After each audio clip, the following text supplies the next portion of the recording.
Yo, Michael T. Porter here. Welcome to Rooted in Music TV, where everything that we talk about, everything that we discuss is rooted in music. Terrance Gangsta Williams is the brother of the hip-hop legend Birdman, Brian Williams, and he's also the brother of Slim Williams. Baby, Terrance, and Slim, they're all brothers from that Magnolia uptown. Shout out to my second home, 504 in the building. Everybody know. Herbert Riley said everybody know New Orleans niggas is the grimiest, the dirtiest, the filthiest out in that swamp, handling their business. They gonna get your issue. He expressed that his best friend, or a former best friend, turned on him for snitching, and then Terrance Gangsta Williams retaliates by saying that he's a homosexual. I don't give a damn what you say. You can call me a snitch, but you let them punks in the projects give you some head, diabolical head. He said, making all that noise. I got a video I want to play for y'all, and I'm gonna be right back with you to give you my opinion. Music lovers, let's get it. You know, we have to go handle it. He didn't get the job done. He didn't shot a pole, shot the brick. You shot all kind of stuff that ain't got nothing to do with what I need you to do. Damn. So he come back to the house. So now when Beezo finally pull up, you know, we had a few words. Now he ticked off, I'm ticked off. He go in his girlfriend's house next door to me. So, you know, we out on the porch, me and a few of the girls, we hanging out. So these two homosexuals come around in the courtyard. Oh Lord. A lot of in New Orleans they call them punks. The two punks in the hallway. Punks. Hot came out the house. He had been smoking weed. The little young hope said, I heard this conversation deceased now. Come in the hallway, go up the stairs. So I'm thinking, well, maybe the might be about to buy some heroin or something, because we were selling dope. People get high, you know. So I go up the little stairs, go in the little curve right in, and then the homosexual go up there. Like I say, you know, he might have a cop in the bag of that boy, you know, whatever. But they in there for a little minute. So I hear the little smacking sound, right? Like, you know how a person go down on you and you hear all that with the spitting on and all that noise.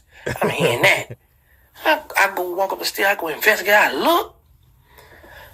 I got a little stupid smile on his face while the boy giving him oral. I'm like, y'all hear that? Terrance Gangsta Williams said Hot Boy Beezo was getting some diabolical head from a punk in the Magnolia project. Boy, you crazy, you tripping. I go walk up the stairs, I go investigate, I look. I got a little stupid smile on his face while the boy giving him oral. I'm like, boy, you crazy, you tripping. You got your girl, juvenile, stay right here, and you up in the hallway getting oral sex performed on you by another man. I was like, man, you got to be stopped, boy. I just walked back down and went over this side, because I was like, if his little girlfriend see what's going on, it's going down. But needless to say, y'all, I never got a chance to get at Lou. When I wound up seeing Lou in jail when I finally hit the feds, and I just heard recently that he got himself together.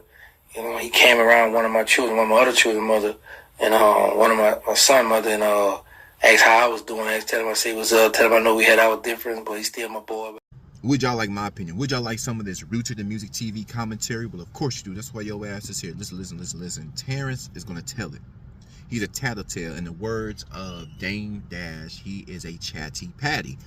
His chatting got him up out that federal penitentiary, got his ass up out of federal prison, got his ass up out of there. That chatting, boy, that boy got a water mouth. Water at the mouth. It's gonna keep coming. Hot Beezo, he says in one breath, Hot Beezo, one of the illest gangsters, one of the original Hot Boys, and he's one of the illest to ever do it in New Orleans. Now, I want y'all to understand, all these men are uptown just in one ward, Third Ward. Third Ward had three major projects, the Calio, the Melphamine, and they had the Magnolia right here. That's my people from the Magnolia, right? But I want you to understand, as ruthless as the third war was off the chain. The third war, the Calio, ruthless. Magnolia, ruthless. Melphamine. But all these raggedy hundreds and hundreds and hundreds of poor, rundown, raggedy buildings. A lot of people forget the residential areas in between the projects was ruthless. This is one war. There's 17 of these wars jumping just like this. Was really 14 of. There's 3 wars. The first, the second, I think it's one more, the fourth. They really don't claim like that. But so there's really 14 wars, 14 hoods, 14 areas that's proven they the toughest. Holly Grove, that's Lil Wayne, 17. You know what I mean? Algiers, you got all that going on. You got the A4, you got the upper 9, you got the lower 9. Everybody's competing. Everybody's saying that 9-4, that lower 9, off the Desire projects. They got the Florida project. All the Desire projects is one of the largest projects in the world. I have to give y'all some background to give you a glimpse of how ruthless and dirty and filthy and aggressive these people, their areas that Hot Beezo and Terrance come from. It's off the chain, right? That's why it's called the Wild Magnolia. So Terrance telling this story reiterates, and it gives you some insight of why the Wild Magnolia was called the Wild Magnolia. Anything go. Police ain't coming to help your black ass. Enforcements ain't coming. When reinforcements do come, they get ran up out of there because they got so many guns back there in the Magnolia. They got so many AKs back there. It's gun galore. Anytime somebody trying to outside external forces, the DEA, the National Guard, they get ran up out of. They have so many guns back there in the Magnolia. Men sleeping with men, it's going down. Children getting hooked on dope, it's going down. Every type of sin you can think of is going down. It's the Wild Magnolia. So Terrance telling, I don't think the world needed to know this, but Terrance, just like Terrance does, he's going to take it upon himself. I don't know who authorized him to start telling about Hot Beezo's sexual desires. He said that in this hallway, Hot Beezo is at his old lady's apartment in the projects, but in the hallway, around the corner in the hallway. Now, why would you be getting sucked off in the hallway when everybody can see? Wild Magnolia. Some of them buildings, ain't nobody in them. It's abandoned. It's crazy.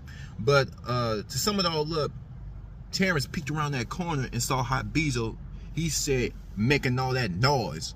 He said that punk was slurping up on Hot Beezo so viciously that Terrance can hear this action going on around the corner. So Terrance said, I had to take a peek. You heard me? So you heard me. Looked around that corner and he said Hot Beezo had a silly ass smile on his face. Getting head from another man in the Magnolia. Terrance is gonna if you got any type of dirt on your soul and Terrance knows about it, he's gonna expose your bitch ass. Because I didn't think the world needs to know that, because once you have an image of being a tough guy, once you have an image of getting girls and getting money, and you have that reputation of holding it down, you know, when Terrance come back with these stories, I'm from a different code. If you involve you running up in boys in prison, if you laying down with another man, you're not a gangster no more, right? So this is why Terrance told this story, I believe, to minimize his gangsterism. So that's why I was kind of confused in the beginning. He said he's one of the toughest gangsters in New Orleans, the Hot Boys. Then you're going around and say that, you know, he's involved with another man, which makes you a, you know, you're a punk. You're a punk with him. You're involved in punk activities, right? So you're involved in punk activities. The slurping, the children outside can hear this slurping. The birds can hear the chirp. Ah, right? Everybody can hear Hot Beezo getting slurped up by another. Terrance is going to tell your business. Your deepest, darkest acts, Terrance is going to tell it. Well, y'all flood my comments. If you from New Orleans, does this diminish Hot Beezo's reputation as a gangster in New Orleans? Does this diminish it? Does this take him down a few gangster notches because he's letting this punk suck him up? You let a man do that to you?